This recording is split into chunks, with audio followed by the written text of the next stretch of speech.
Why your children don't look like you. Why don't your children look like you? Why don't your children sound like you? Why don't they behave the way you do? Welcome to If You Asked Jimmy.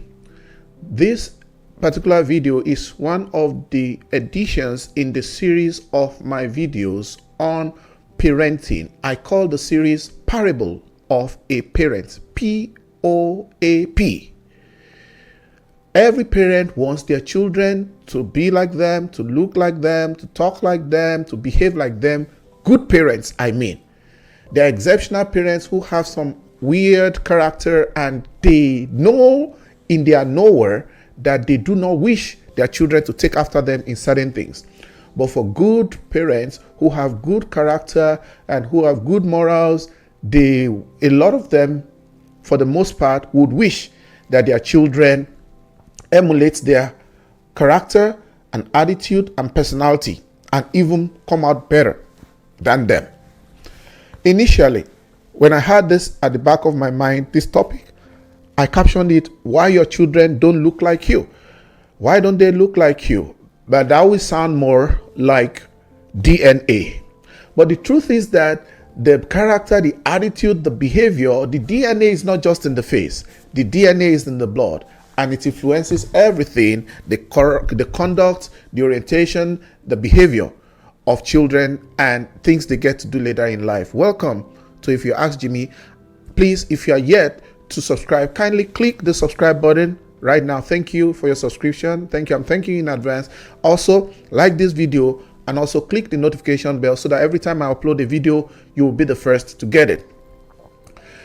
Many parents are aghast. They are surprised. They are taken aback as they see their children growing into more matured ages, why their children are so unlike them. The key point is that many parents forget that parenting is full-time job anywhere in the world. A lot of parents, modern parents, they do not understand the intricacies of family. To them, they don't understand how these things work. Family size, the parent situation, that is the wife and the husband, their careers, their hobby, their location, whether they are in their hinterlands, whether they are in the suburbs, whether in the countryside, whether they are in the city. A lot of equation goes into not just the event or a ceremony of marriage or the institution, but parenting as a huge part of that family institution is poorly understood or totally misunderstood by many. They are still doing things that their parents used to do or what they used to do where they were coming from, and they are using 1960, 1970, 1980, 1990 templates in 2020, in 2025. A lot of parents, for the most part, get the shock of their lives when they see their children are so unlike them, especially when those children are weird and when they are wild. Every parent will be happy if the conduct and character of their children is even better and refined and more, commendable than their own, more worthy of praise. A lot of parents lose it for one major reason: delegation. A lot of people delegate parenting. Parenting is not a task to be delegated, especially when you want outcomes to be exactly the way you want it to be. You cannot contract the raising of your children out to people and not expect a different result. There are aspects of a child's life that other people can come to be your support system, but delegating parenting comes with its own consequences. Delegation of parenting happens when you drop your children off for nanny. Yes, is it wrong to drop children off for the nanny or the daycare? It's not. It's part of what you need to do. What about the school? It is noted that the children spend more time in school than they spend at home in some cases, especially in those countries where children need extra effort after school. They still go for lesson or extramural or some coaching classes. Then sometimes people drop their children off for their family members, for their neighbors, for random people, And the worst part is, even while not being deliberate or intentional about this, parents delegate parenting to internet and social media. Do you now wonder why your children don't look like you? Why they are so different than you? why they don't talk like you, why they don't act like you. Do you wonder why they are so different? And what people don't understand, that children come out as a product of a process. The children that you see maturing into young childhood, adolescence, teenage years, and all those things, they are a sum total or aggregate of all the influences, all the people they've come in contact with, all the places they have been to, and all the environment to which you, the parent, has exposed them since they were born.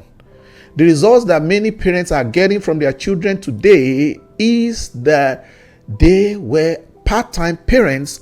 They were either part-time parents or absentee parents. And some parents are even non-existent. They are just sperm donors like fathers, and there are some mothers. In very rare cases, this is usually a men issue, men deficiency, but in a few cases, some mothers don't care, especially when they have some challenges in their marriage, and some people actually walk away. But most true mothers everywhere in the world will say nothing will separate them from their parents, and most judicial systems in the world during divorce process usually considers the mother more of the better custodian or more fit for having the children's custody when they are of a certain age, except for certain reasons like mental health or some proven character or violence or other things in the past. Most parents are shocked that as the children are growing, they don't know them. They don't know them again. Most parents don't know their children. They are surprised at what their children have become. Why? Because these children are manifesting the influences that they have acquired from different sources, from TV, from other people other than their parents. So even the parents think they are somehow or some way, they will discover that the children are something else. Probably they thought that because those children were born from their wombs and from their loins, that it is automatic that the children will take their character. No, this earth is, every child is born blank. When a child is born blank, like a blank sheet of paper, the world is like a training school. Let me bring a paper here from my printer. Every child is born blank like this. And everything that the child turns out to do, or whatever character or attitude they take or personality, is the impression that you put on that paper.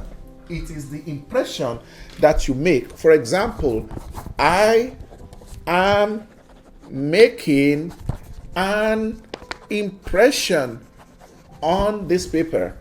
Before this paper, okay, it's so faint you can't see it.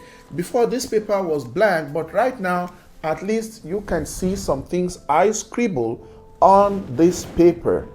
Because I made an impression on that blank paper. They get impression of language, they get impression of accent, they get impression of their behavior and character and their values, which is the strongest thing in anybody's life, is values. What shocks parents is usually the value side of it. Some children can look like they are split image. The parents have strong gene. You can almost tell even that this is this person's child, even if you have never met the parents before and you are meeting them for the first time.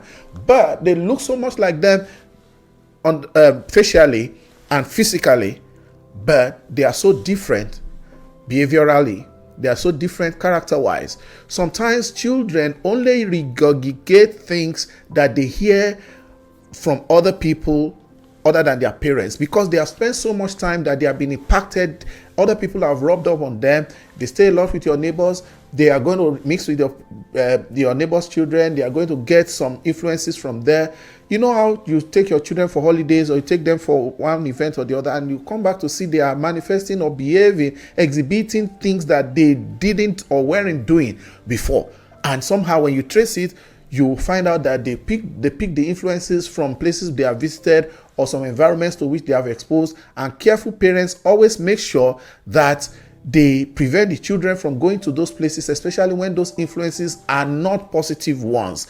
Of course, you have to take your children to nanny, but when it is now like parents are too busy to actually have time to relate and to engage their children and to be present in their lives, that They are just shifting them from one institution to the other. They are from one support system to the other. They are taking them. Maybe the parents have gone to work. They have woken up very early. They are returning very late. Maybe they have parents living with them. And of course, in those days, because our parents, some people were raised by old people and they turned out very, very well because probably they are strict. And if you have an educated parent, it helps more. But now, neighbor, you go out early, it's the neighbor that puts the child on the school bus, or someone other than you, or the house help in some parts of Africa where you have domestic staff that are helping out with some things. And when the children come, it is the house help that takes them from the bus. The house help is not you. And whoever is living with you, family, they are not you. And whatever they are doing and saying and who they are is the value and the impression that child is going to have. You don't think because you gave birth to them, but other people are the ones taking care of them, they will now miraculously or mystically or mysteriously take your character when you are not physically present in their life. You can have all the money in this world, but your physical presence to actually relate and mentor and actually be present in those children's life. Education is not everything you write down. Mentoring is not everything you write down.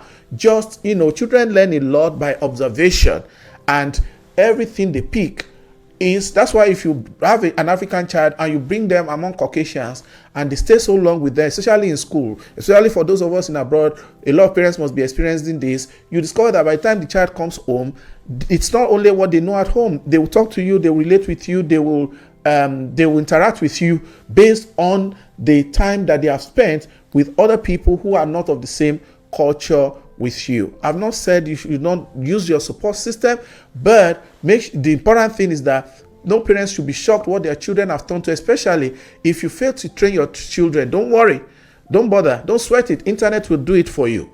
And it gets worse as the children go older. Right from childhood, they are given digital devices. Maybe they play games. Maybe they do some things. And sometimes these children can use these phones in those aspects more than the parents. And it will come to a time that because they are using devices in schools for learning, they are able to navigate this equipment, let's call them equipments, this handset, this phone, and the internet themselves. And, that's why some of the sites, they will say parental supervision. When that supervision is lacking, then those children will be acquiring those values even from movies. They'll be acquiring it from their other interactions.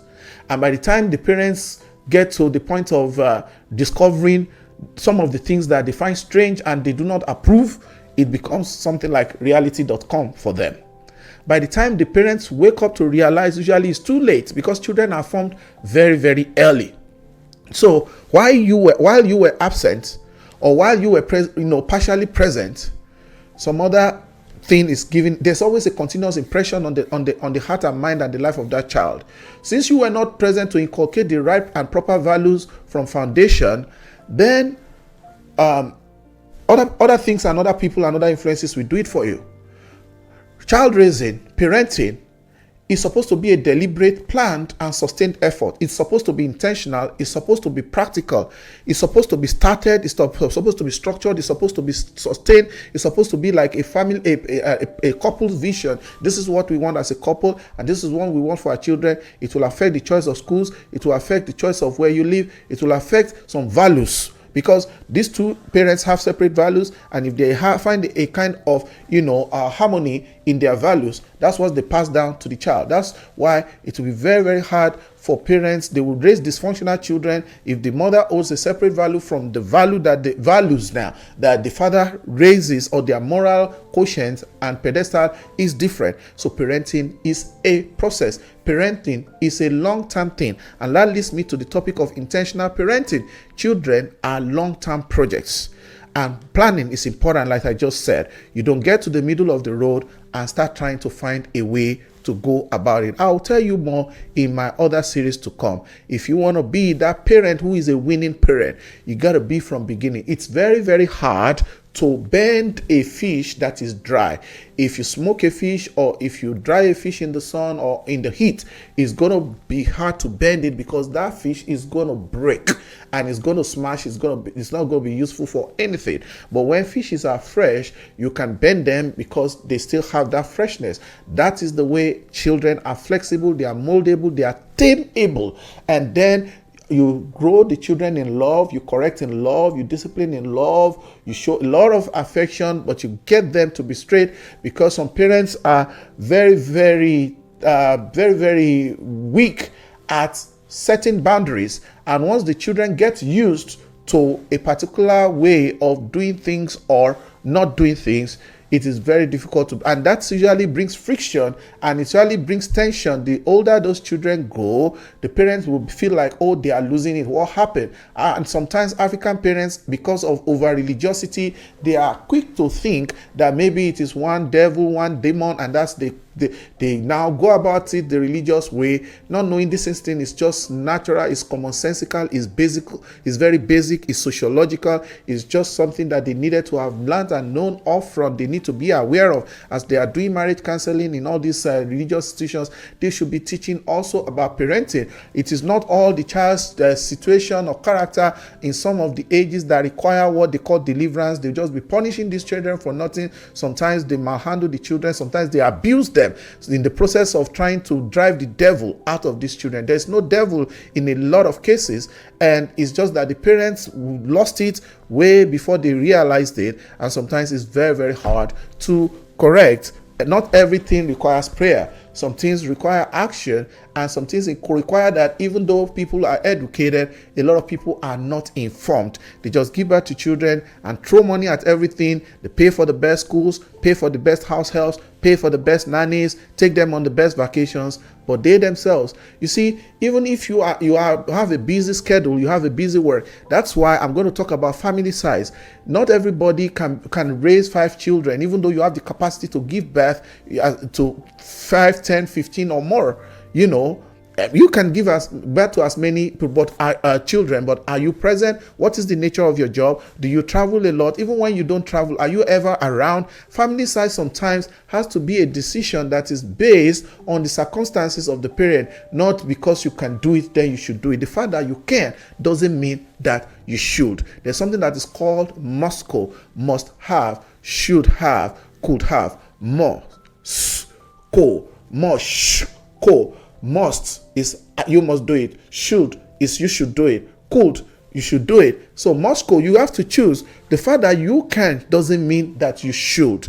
It is not, the fact that you have the capacity to give birth to as many children, especially people living in cities, especially people living abroad, where you have to be present in the life of these children. You have to take them to school. Even if they have school buses, you have to take them to games. You have to take them to games. You have to take them to all the other activities, that they need to do outside of school hours. You have to wait on them. You have to pick them up again. So there are parents that have come to the decision that, let one of us be a stay-at-home dad or a stay-at-home mom. Yes, some people are surprised. Stay-at-home dad, yes. It depends on the family equation. Maybe the higher earner partner will be the one to actually go to work, and the other one stays at home. It's not a gender thing. But parents are not, in fact, a lot of parents are guilty of what they are trying to accuse or their children or pin on them, or what they are requiring of the children. I will talk more on this and many more in my